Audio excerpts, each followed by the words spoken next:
नमस्कार प्रणाम, हम प्रियांशु सिंह और आप सब देख रहल बनी टॉप 10 भोजपुरी। और आज आप सबके बीच में लेकर आ गई बनी एक और वीडियो जोन कि ई वीडियो में हम आप सबके बतावे वाला बानी कि अवधेश प्रेमी जोन बाने खेसारी लाल यादव जी से आगा निकल चुकल बाने।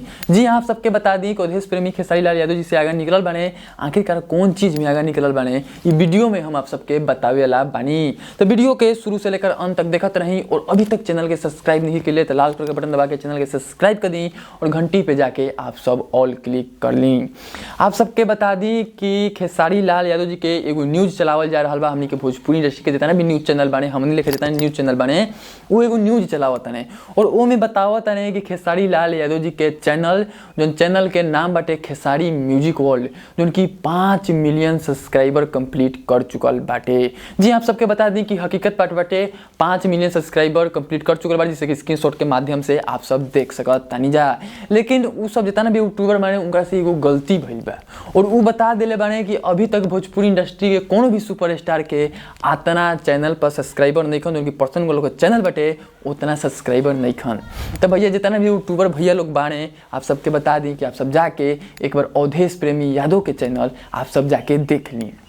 जी हाँ, आप सबके बता दी कि अवधेश प्रेमी यादव के एक बार जितना भी चैनल बटे भोजपुरी इंडस्ट्री के पूरा कलाकार के आप सब देख ली और बात बोली, क्योंकि ये सब पब्लिक में गलत संदेश पहुँचाता टे। तो आप सब जाके पहले देखी अवधेश प्रेमी यादव के जो चैनल बटे उस चैनल पे 5.57 मिलियन सब्सक्राइबर बने। जी आप सबके बता दी कि 5,05,70,000 सब्सक्राइबर बने उनकर चैनल पे। आप सब जाके एक बार देख ली, उसके बाद आप सब जाके न्यूज़ बनाई और जो न्यूज़ बनाओ तनी तो आप सब तनी से कम फेक न्यूज़ बनाई। आप सबके बता दी कि खेसारी लाल यादव जी से कोनो हमारा प्रॉब्लम नहीं है, लेकिन जो न्यूज़ बटे ना वो सही बताई क्या कि खेसारी लाल यादव जी के भी 5 मिलियन सब्सक्राइबर बटे बहुत बड़ा चीज़ बा, लेकिन अवधेश प्रेमी के भी ऊपर से ज़्यादा बटे तो आप अवधेश प्रेमी के नाम लेवल चाहता है।